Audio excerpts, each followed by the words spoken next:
Hello friends, स्वागत है आपका मेरे चैनल स्टडी टू स्कॉलर में। उत्तर प्रदेश बीएड 2019 का प्रीवियस ईयर पेपर सॉल्व करेंगे आज हम। अभी हाल ही में 2020 का पेपर होने वाला है 9 अगस्त को। एडमिट कार्ड भी आ चुके होंगे दोस्तों आपके। चलो फिर सॉल्व कर लेते हैं जल्दी जल्दी। Which of the following is not a place related to the civilization of the Indus Valley? Options है पाटलिपुत्र, कालीबंगन, रोपर एंड लोथल। क्वेश्चन क्या पूछ रहा है कि कौन सा सिंधु घाटी की सभ्यता से संबंधित जो जगह है, स्थल है, इसमें नहीं है। मतलब जो भी सिंधु घाटी से रिलेटेड कौन सा जो प्लेस है, पाटलिपुत्र, कालीबंगन, रोपर और लोथल में से कौन सा ऐसा प्लेस है जो इससे रिलेटेड नहीं है, मतलब इससे संबंध नहीं रखता है। तो इसका आंसर है दोस्तों पाटलिपुत्र। कालीबंगन, रोपर और लोथल ये तो सारे ही सिंधु घाटी से रिलेटेड है, सिविलाइजेशन से, इंडस वैली। तो इसका पाटलिपुत्र हो जाएगा। ठीक है दोस्तों, चलो आगे बढ़ते हैं। What is meant by upanayana ceremony? Upanayana ceremony होती है, इससे मतलब क्या है? ठीक है friends, children are given a formal name. Children, बच्चों को एक नाम दिया जाता है। दूसरा है children are given formal darshan of sun और मून। बच्चों को सूर्य और चंद्र के औपचारिक दर्शन कराए जाते हैं। तीसरा है children is put on sacred thread. बच्चों को पवित्र जनेऊ धारण कराया जाता है। चाइल्ड इज मैरिड, बच्चों का विवाह किया जाता है। उपनयन सेरेमनी में क्या है, मतलब कौन सा क्या होता है ये उपनयन सेरेमनी? तो दोस्तों इसमें जो धागा पहनते हैं आपने देखा होगा, जनेऊ बोलते हैं उसको। तो ये होता है उपनयन सेरेमनी इज दिस। ठीक है दोस्तों, चलो आगे बढ़ते हैं। The Buddhist text in Pali are usually called Tripitaka, three folds basket. Which of the following is not among Tripitaka? जो ये क्वेश्चन बोल रहा है, पाली में बौद्ध ग्रंथों की आमतौर पर त्रिपिटक यानी बोलते हैं, जिसे थ्री फोल्ड बास्केट कहा जाता है। इनमें कौन सा पिटक रिलेटेड नहीं है? हाँ, 3 पिटक है, तो इसमें कौन सा, ये 4 ऑप्शन दिए हैं, इसमें कौन सा नहीं है इससे related?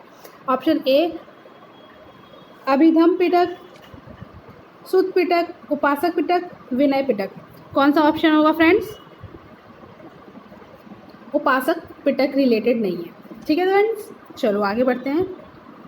Who ruled Delhi in the early 12th century? Option A Tomar dynasty, Khilji dynasty, Sayyid dynasty और तुगलक डेंसिटी। ठीक है फ्रेंड्स, 12वीं शताब्दी के आरंभ में दिल्ली पर किसका शासन था? इसका मतलब ये है। ठीक है दोस्तों, तो इसका आंसर होगा तोमर वंश। ठीक है फ्रेंड्स, आगे बढ़ते हैं। Who among these criticize the religious policy of Akbar? Akbar की जो भी रिलीजियस धार्मिक नीति थी उसकी आलोचना करता था। कौन? बदायूं, अबुल फजल, फैजी और कोई भी नहीं। तो इसका आंसर होगा फ्रेंड्स बदायूं। अकबर की धार्मिक नीतियों का ये आलोचना करता था। अकबरनामा अबुल फजल ने लिखा है। अकबरनामा अबुल फजल ने लिखा है। ठीक है फ्रेंड्स, चलो आगे बढ़ते हैं। यहाँ पे वास्को, प्लीज़ इसे करेक्ट कर लीजिए। वास्को डी गामा कब कैलीकट में, मतलब जो कालीकट जो क्षेत्र है, एरिया है, उसमें किस वर्ष उतरा था? 1234, 1689, 1435, 1498। किस वर्ष में? ठीक है फ्रेंड्स, इसका होगा 1498। ये जो कालीकट में है वहाँ पे एक स्थानीय रहता था, शासक करता था, उसका नाम था जमोरिन। तो पहली बार कोई आया था तो उसने इसका स्वागत किया था। ठीक है, वास्को डी गामा का। यहाँ पे एक करेक्ट कर लीजिए, बेसिक नहीं वास्को डी गामा होगा फ्रेंड्स। ठीक है, चलो आगे बढ़ते हैं। In which city did Swami Dayanand Saraswati first establish Arya Samaj from 1875? 1875, 1875। ठीक है फ्रेंड्स, स्वामी दयानंद सरस्वती ने किस शहर में पहली बार 1875 में आर्य समाज की स्थापना की थी? ये क्वेश्चन पूछ रहा है। ठीक है, कहाँ पे की थी? बॉम्बे, अहमदाबाद, पुणे, कलकत्ता, कौन से जगह पे? तो इसका ऑप्शन है फ्रेंड्स बॉम्बे। आर्य समाज की स्थापना आप याद कर लो 1875 में, यानी 1875 में हुआ था। ठीक है,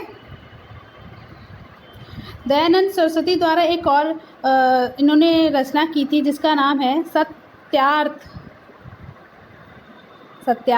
प्रकाश,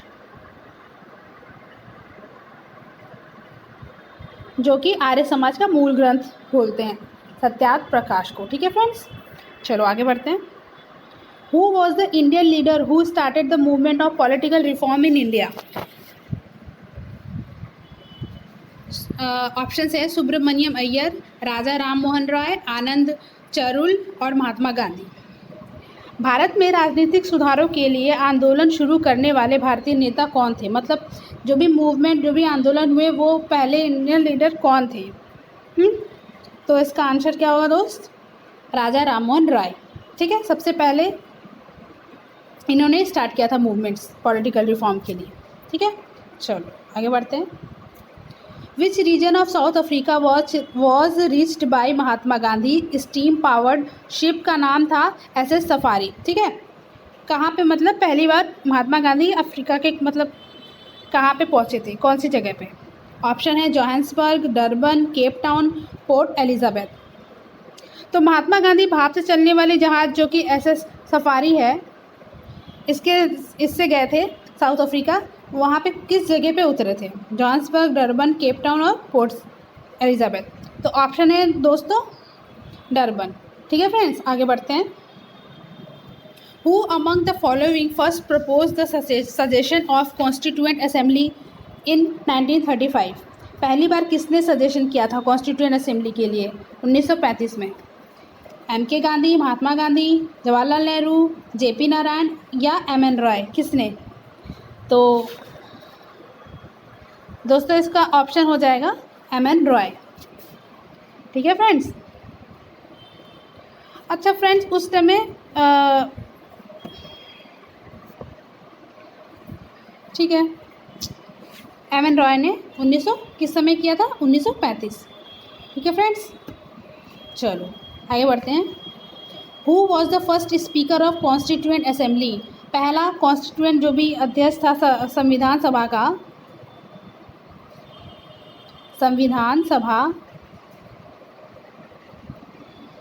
कौन था? जो भी वहाँ का अध्यक्ष था, संविधान सभा का अध्यक्ष, पहला अध्यक्ष कौन था? डॉक्टर BR अम्बेडकर, सच्चिदानंद सिन्हा, डॉक्टर राजेंद्र प्रसाद या कोई भी नहीं? तो इसका आंसर होगा फ्रेंड्स सच्चिदानंद सिन्हा। ठीक है फ्रेंड्स, ये अस्थाई थे, मतलब स्टेबल नहीं थे, अस्थाई थे, अस्थाई। ठीक है फ्रेंड्स, स्थाई कौन थे? राजेंद्र प्रसाद, ये स्थाई थे। ठीक, चलो, लेकिन बने पहले तो डॉक्टर सच्चिदानंद ही थे, ये याद रखना फ्रेंड्स। चलो आगे बढ़ते हैं। In which year were the state reorganised based on language? 1950, 1951, 1956, 1952? किस ईयर में लैंग्वेज मतलब भाषा के आधार पर राज्यों का पुनर्गठन किस वर्ष में किया गया था? 1956 यानी कि 1956। ठीक है friends, which of the following article of the Indian constitution related to equality before law? मतलब कानून के आगे समता का अधिकार, मतलब विधि के कानून के समझ समता का अधिकार कौन से आर्टिकल के अंडर आता है? तो आंसर है 14 फ्रेंड्स। ठीक है, 15, 13 एंड 19। तो इसका आंसर क्या है? 14। ठीक है फ्रेंड्स, इक्वालिटी बिफोर लॉ, समता का अधिकार। चलो आगे बढ़ते हैं। Which number president of India was Neelam Sanjiva Reddy? Neelam Sanjiva Reddy कौन से नंबरवे के प्रेसिडेंट थे इंडिया के, मतलब कि राष्ट्रपति? 5वें, 6वें, 7वें या 8वें? कौन से थे फ्रेंड्स? ये छठे थे, 6th। ठीक है फ्रेंड्स, चलो आगे बढ़ते हैं। Under which article of Indian constitution is the vice president elected? मतलब इंडियन कॉन्स्टिट्यूशन जो है हमारा, उसके अंतर्गत उपराष्ट्रपति का जो भी चुनाव वगैरह होता है वो कौन से अनुच्छेद के अंदर यानी कि आर्टिकल के अंदर आता है? ठीक है फ्रेंड्स, अनुच्छेद। हिंदी में भी लिख देती हूँ, कुछ बच्चों ने बोला था हिंदी में भी उन्हें जानना है। अनुच्छेद, ठीक है फ्रेंड्स। 66 जो अनुच्छेद है यानी कि आर्टिकल 66, ये है वाइस प्रेसिडेंट का इलेक्शन से रिलेटेड। ठीक है फ्रेंड्स, चलो। What is the minimum age of candidate for membership of Lok Sabha? मतलब लोकसभा में हमारे पार्लियामेंट में दो पार्लियामेंट में कितनी भवन है? एक है राज्यसभा,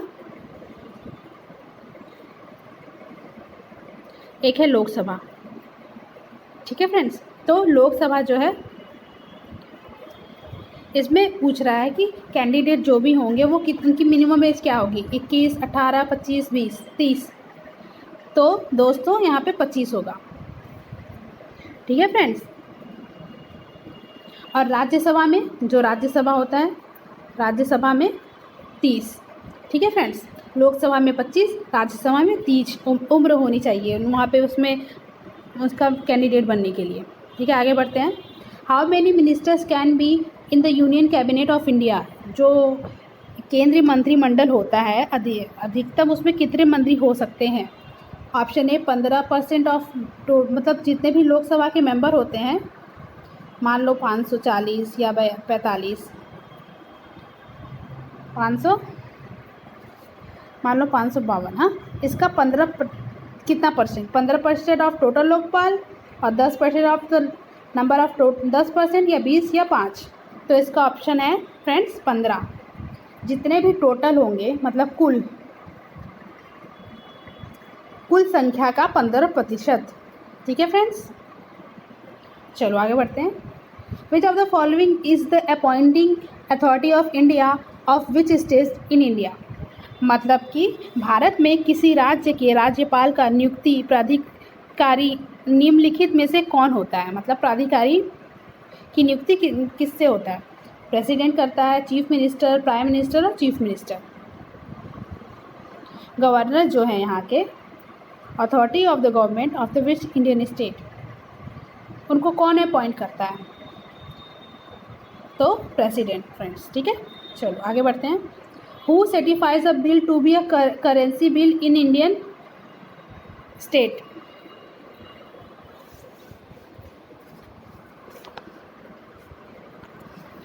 तो करेंसी बिल जैसे कौन बोलता है कि करेंसी बिल है? Speaker of the Lok Sabha, state finance, governor of the state, chief justice of high court. तो ये friends speaker of state legislative assembly. ठीक है फ्रेंड्स, चलो आगे बढ़ते हैं। Reservation of women is available in India? Panchayat raj bodies, Lok Sabha, state assembly या फिर ऑल ऑफ द, मतलब पूरे में, सब में जो वो औरतों की जो आरक्षण है उपलब्ध है किस किस में है? तो आंसर है दोस्तों पंचायती राज। ठीक है फ्रेंड्स, आगे बढ़ते हैं हम। Where is the position of the sun immediately above the head on the afternoon of 21 June? 21 जून को दोपहर को सूर्य की किरणें एकदम सिर के ऊपर होती हैं। मान लो यहाँ पे आप खड़े हो, आपके सिर के ऊपर एकदम इसकी किरणें रेज आती हैं। ये सन है, सिर के ऊपर कहाँ पर होती है? होती है तो वो कौन से में होता है? ऑप्शन है 23.5 नॉर्थ, 23 साउथ, ये मान लो ग्लोब है। ठीक है, ये इक्वेटर है 0 डिग्री, 23.5 नॉर्थ है ये, 23.5 साउथ है ये। ठीक है फ्रेंड्स, तो इसका ऑप्शन होगा 23.5 उत्तर। ठीक है फ्रेंड्स, आगे बढ़ते हैं हम। ग्रीनलैंड कहाँ लोकेटेड है, मतलब where is the Greenland located, Greenland कहाँ स्थित है, साउथ पैसिफिक में, इंडियन ओशन पैसिफिक में, कैरेबियन सी में, या फिर नॉर्थ अटलांटिक में। तो फ्रेंड्स इसका आंसर होगा नॉर्थ अटलांटिक में। ठीक है, चलो आगे बढ़ते हैं। The volume of sea water salinity, मतलब कि जो समुद्री जल है, मतलब पानी है, उसका खारापन कितना प्रतिशत होता है, 2.5, 3.5, 3%, 5%। तो इसका आंसर है 3.5। समुद्री जल का खारापन, salinity of sea water is 3.5। ठीक है फ्रेंड्स, आगे बढ़ते हैं। Which is the largest hot desert in the world, Sahara, Gobi, Thar, सोम्बिक। तो दोस्तों इसका होगा सहारा। सहारा किस कॉन्टिनेंट में है, महाद्वीप में, यानी कि अफ्रीका। ठीक है, चलो आगे बढ़ते हैं। Which of these is a European country, Bulgaria, Sudan, घना और बेनिन। इनमें से कौन सा यूरोपीय देश है? तो फ्रेंड्स इसमें बुल्गारिया। ठीक है, आगे बढ़ते हैं। Where is the Patagonian located, Argentina में, मेडागास्कर में, ग्रीस में, या मंगोलिया में। पेंटागोनिया क्या है दोस्तों? पेंटागोनिया जो है ये मरुस्थल है, यानी पठार है, सॉरी मरुस्थल नहीं, पठार क्षेत्र है। ये दक्षिण अफ्रीका में पाया जाता है। ठीक है फ्रेंड्स, हाँ तो फ्रेंड्स ये अर्जेंटीना में पाया जाता है। Which of the following river confluence is in the Arabian sea. ठीक है, ये क्वेश्चन क्या पूछ रहा है, जो किस नदी का समागम अरब सागर में होता है, मतलब अरब सागर, ये जो इंडिया हो गया, ये इंडिया हो गया, यहाँ पे है Arabian sea, bay of Bengal है ये, और ये है अरेबियन सी। तो कौन सा सागर जो है कि अरेबियन सी में कौन सा रिवर जाके मिलता है, नर्मदा, गोदावरी, कावेरी या कृष्णा। तो फ्रेंड्स इसका आंसर है नर्मदा। ठीक है फ्रेंड्स, आगे बढ़ते हैं। Which of the following Indian scientist collaborated with Norman Borlaug which culminated in the green revolution in India. मतलब कि निम्नलिखित में से पूछ रहा है कि किसी भारतीय वैज्ञानिक ने नॉर्मन बोरलॉन्ग के साथ सहयोग किया जिसकी परिणति भारत में हरित क्रांति के रूप में शुरुआत हुई। तो कौन थे? पहले ऑप्शन है सत्येंद्र नाथ बोस, दूसरा है मेघनाथ शाह, हरगोविंद खुराना, MS स्वामीनाथन। तो ऑप्शन है दोस्तों MS स्वामीनाथन। ठीक है, national income assessing institute in India is कहाँ है? भारत में राष्ट्रीय आय का आकलन करने वाली संस्था, राष्ट्रीय आय आकलन करने वाली संस्था कौन सी है? Reserve bank of India, NITI Aayog, finance ministry या सेंट्रल स्टैटिस्टिकल ऑर्गेनाइजेशन। तो दोस्तों ये है सेंट्रल स्टैटिस्टिकल ऑर्गेनाइजेशन। ठीक है फ्रेंड्स, चलो हम आगे बढ़ते हैं। Which of the following is indirect tax category in India, indirect tax के कैटेगरी में है। ठीक है फ्रेंड्स, ऑप्शन है income tax, service tax, property tax, corporate tax. तो ऑप्शन है फ्रेंड्स इनडायरेक्ट टैक्स कैटेगरी में सर्विस टैक्स आता है। ठीक है फ्रेंड्स, चलो आगे बढ़ते हैं। According to 2011 census report which of the following state does not have a tribal population. मतलब कि 2011 की जनगणना रिपोर्ट के अनुसार किस राज्य में जनजाति संख्या नहीं है, मतलब जनजाति किस राज्य में नहीं है। ऑप्शन है हरियाणा, दूसरा है गोवा, बिहार, गुजरात। किस में नहीं है? तो इसका ऑप्शन होगा दोस्तों हरियाणा। हरियाणा में कोई भी ट्राइबल पॉपुलेशन नहीं है। ठीक है, आगे बढ़ते हैं। The Atal mission of rejuvenation of urban and urban transformation यानी अमरूत इज़ अंडर विच मिनिस्ट्री। मतलब ये जो योजना है, ये अमरूत योजना है, ठीक है, ये किस मंत्रालय के अधीन है? पहला ऑप्शन है हाउसिंग एंड अर्बन अफेयर, मतलब कि आवास और शहरी मामले। दूसरा है ह्यूमन रिसोर्स डेवलपमेंट, मानव संसाधन विकास। तीसरा है ह्यूमन एंड फैमिली वेलफेयर, स्वास्थ्य और परिवार कल्याण। तीसरा है होम मिनिस्ट्री यानी कि गृह मंत्रालय। तो इसका आंसर होगा दोस्तों हाउसिंग एंड अर्बन अफेयर, यानी कि आवास और शहरी मामले। ये कब फॉर्म हुआ था अमरूद दोस्तों? 2015 में, जून 2015 में प्रधानमंत्री नरेंद्र मोदी ने शुरू किया था। ठीक है फ्रेंड्स, आगे बढ़ते हैं। क्या चीज़ हम यूज़ करते हैं आर्टिफिशियल रेन के लिए? ऑप्शन क्या है? मतलब आर्टिफिशियल मतलब कि हम मतलब कृत्रिम वर्षा यानी कि नकली, मैन मेड। ठीक है, ऑप्शन है soil, silver iodide, copper oxide and silver nitrate. तो फ्रेंड्स इसका आंसर है सिल्वर आयोडाइड। आगे बढ़ते हैं। Whose ore is monazite? Monazite का ओर क्या है? Zirconium, thorium, titanium, iron. तो दोस्तों इसका ऑप्शन है थोरियम। ठीक है फ्रेंड्स, आगे बढ़ते हैं। Which element will be left in if chlorophyll is burn? मतलब क्लोरोफिल अगर मतलब कि क्लोरोफिल जला दिया जाए तो कौन सा तत्व शेष बचेगा? ऑप्शन क्या है? सोडियम, मैग्नीशियम, आयरन और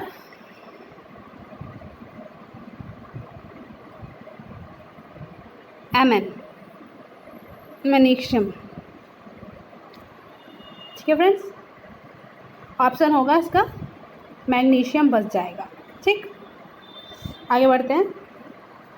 विच of the following disease is much less frequent in women than मतलब मैन? मतलब कि क्या बोल रहा है कि कौन सा रोग जो पुरुषों में ज़्यादा होता है, महिलाओं में कम होता है और पुरुषों में ज़्यादा होता है। ऑप्शन है ब्रेन ट्यूमर, कलर ब्लाइंडनेस मतलब कि आपको वर्धता मतलब कलर ब्लाइंडनेस वर्धता, स्टोन इन किडनी, आपके किडनी में पत्थरी आपने सुना होगा स्टोन, और मायोपिया निकट दृष्टि दोष। तो इसका आंसर क्या होगा फ्रेंड्स? कलर ब्लाइंडनेस मैन में ज़्यादा होता है। ठीक है, आदमियों में। चलो आगे बढ़ते हैं। Which of the following organ secrets bile juice? मतलब कि पित्त रस का स्राव कौन करता है? हार्ट, ब्रेन, लीवर और किडनी। इसका करता है लीवर। ठीक है फ्रेंड्स, यकृत, हिंदी में से यकृत कहते हैं, यकृत। आगे बढ़ते हैं हम। Which creature can see both side at the same time? मतलब दोनों साइड आगे पीछे दोनों साइड देख सकता है, कौन सा? तो फ्रेंड्स इसका होगा, ऑप्शन हम देख लेते हैं, स्नेक, टोर्टोइस, लेजर्ड एंड चैमलियन। तो चमगादड़, चैमलियन। ठीक है, इसको क्या बोलते हैं हिंदी में दोस्तों? गिरगिट। ठीक है, गिरगिट आगे पीछे दोनों एक टाइम में देख सकता है। आगे बढ़ते हैं हम दोस्तों। Red blood cells are made in which part of the body? Liver, kidney, heart, bone marrow. लाल रक्त कणिकाएं शरीर में किस भाग में बनती हैं? तो आंसर होगा बोन मैरो। बोन मैरो मतलब अस्थि मज्जा। ठीक है फ्रेंड्स, आगे बढ़ते हैं। What is the full form of ALU? पहला है algebraical logic unit, logarithmic logic unit, arithmetical logic unit या एल्जेब्रिक ऑल लॉजिक यूनिट। कौन सा ऑप्शन होगा? ये फ्रेंड्स कंप्यूटर के क्वेश्चन है, तो इसका ऑप्शन होगा arithmetic logical unit, logic unit. ठीक है फ्रेंड्स, तो दोस्तों ये कंप्लीट हो गया है, GS सेक्शन था ये, तो आप इसे एक बार देखना ज़रूर, रिवीजन होगा आपको, इसमें से ज़रूर 1-2 क्वेश्चन आएंगे। तो थैंक यू दोस्त, अगर आपने लाइक और सब्सक्राइब नहीं किया है मेरे चैनल को तो कर दीजिए, और मिलते हैं आपसे नेक्स्ट वीडियो में। Thank you.